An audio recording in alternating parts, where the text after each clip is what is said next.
Now let's bring in political analyst Tom Gross to discuss the latest developments. He's joining us live from Tel Aviv. Good afternoon, Tom. Thanks for joining us on the program. Good afternoon. Now, there are no signs that this war would end anytime soon, but there are hostages on both sides. Now, what's the latest that we know about the Israeli hostages, and what is the general reaction in the Israeli capital? Also, can you tell us about the Hamas statement, which says a hostage will be executed for every Israeli airstrike on Gaza? Well, first of all, let me just correct you. There are not hostages on both sides. There are convicted terrorists, Palestinian terrorists, of members of Hamas that Hamas would like released in Israeli prison. On the other side, there are 175 people that Hamas have taken, including elderly Holocaust survivors, disabled people, babies, children whose parents were shot in front of them and then taken by themselves. They are from many countries, not just Israel. The Italian government, for example, has said that 10 Italian citizens are being held by Hamas, including a 1-year-old baby. And there are quite a few Americans, there are Filipinos, there are Thais, there are Cambodians, and there are even some Israeli Bedouins, some Israeli Muslims being taken by Hamas. So I think you are misleading your viewers to suggest there are hostages on both sides. What Hamas would like, possibly, is for Israel to release convicted terrorists, convicted murderers, in response, for the release of the civilians that Hamas have taken. Let me also just say that the mood in Israel is a very, very dark one. Saturday and Sunday, or Saturday, was the worst day of Jews being killed since the Nazi Holocaust of World War II. The death toll is presently over 1,200. The majority are young people, because there were 260 people at least killed at the Peace Music Festival. These, by the way, were kind of peace-loving people who support two-state solutions. It was a peace festival, music festival.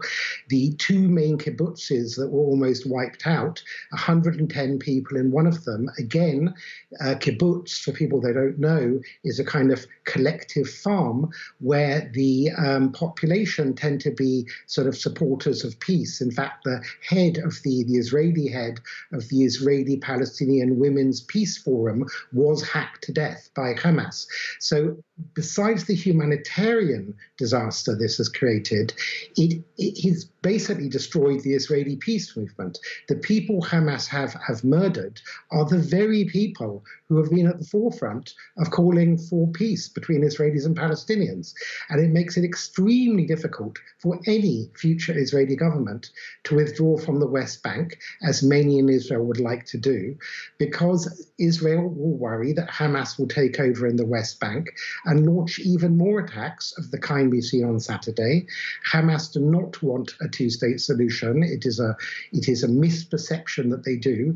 And they, quite frankly, they don't care about the people of Gaza either. If they cared about the people of Gaza, they wouldn't provoke Israel like this. They knew that Israel would respond with airstrikes, even though Israel is trying, or so it says, not to kill Palestinian civilians. Inevitably, there are civilian deaths on the Palestinian side in Israeli airstrikes. And, Israel went back to the international border with Gaza in 2005, 18 years ago. It withdrew settlers and soldiers from Gaza, and lots of money was provided by the international community, high-tech greenhouses, farms. Gaza could have become a fairly successful state. It could have linked itself to a successful Israeli economy with the industrial zones. It could have developed a tourist industry. There are very nice beaches in Gaza. Instead, it's ruled by Hamas, that's more interested in waging kind of genocidal attacks to kill Jews than in the welfare of its own population.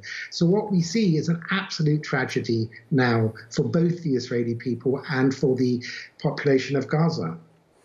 So this war has divided the world entirely. We're seeing the United States and Europe giving unwavering support to Israel, and the Arab world has condemned the Israeli attacks. And then there's Iran.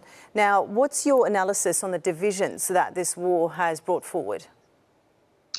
Well, I think that it's a huge strategic mistake of some of the supporters of the Palestinian cause in, for example, Britain or America, not to have condemned these massacres in Israel. You know, they've been on TV and they've repeatedly been asked to condemn them, to condemn the beheading of babies and children in Israel that we saw at the weekend, and the rapes of young girls and women. And I think my feeling is that even people that were very sympathetic to Palestine and were not sympathetic with Israel and have long campaigned against Israel, particularly against this government, my sense is that they're kind of a bit fed up with apologists for terrorism. This is not a liberation movement. It's not about two states. You know, there are about 130 peoples in the world that would like a state that don't have one. There are peoples in Europe, like the Catalans and Basques and Scots. And there are people elsewhere, like, I don't know, Chechnya or Baluchistan or Tibet or so on. The Palestinians have repeatedly been offered a state, maybe not everything they want, but you know, a state on more than 90% of what they claim they want by, I think, 3 or 4 different governments. There's been a lot of goodwill in the past, also from the European countries towards a two-state solution. And at some point, my feeling is that it's a tragedy that people are fed up with it. They're fed, you know, there are lots of other problems in the world, and they're like, well, you know what? We're going to go and bother with other people in the world, whether it's the Uyghurs in China or the Rohingya Muslims who were driven out of Burma, out of Myanmar, you know, and so on. So I think that this is a moment that hasn't just divided the world between Europe and maybe the Arab world. My feeling also is many Arab countries are increasingly tired of the Palestinian cause. It's not that they don't feel sorry for individual Palestinians, but they're like, you know, there are many, many problems in the world. Qatar and other countries keep on supplying money to the governing authorities in Gaza, and all they do is build more and more rockets to attack Israel. You know, they've shot tens of thousands of rockets. Why are they building all these rockets and firing them at Israeli civilians? There are some hardliners in Israel, but I can honestly say, as someone who spends a lot of time in Israel, that most Israelis want to live in peace with the Palestinians. They don't bear them any ill will at all. It's both because they're humanitarian, normal people who care about other populations, and also because it's strategically better to have peace with your neighbors. So, you know, it's... I don't know what to say. We're in a very, very tragic situation now. Now, if you look at the events that have unfolded in the past few days, where do you believe this war is headed, and how can both sides reach an agreement to end atrocities on both sides? I think the feeling in Israel is that since Israel withdrew from Gaza 18 years ago, there have been several, let's call, smaller wars, smaller conflicts every 2 or 3 years, 2009, 2012, 2014, and each one lasted usually a few days with the loss of life on both sides, and then there was a ceasefire that left Hamas in place. The feeling in Israel is that you cannot anymore leave Hamas in place. It is not an answer.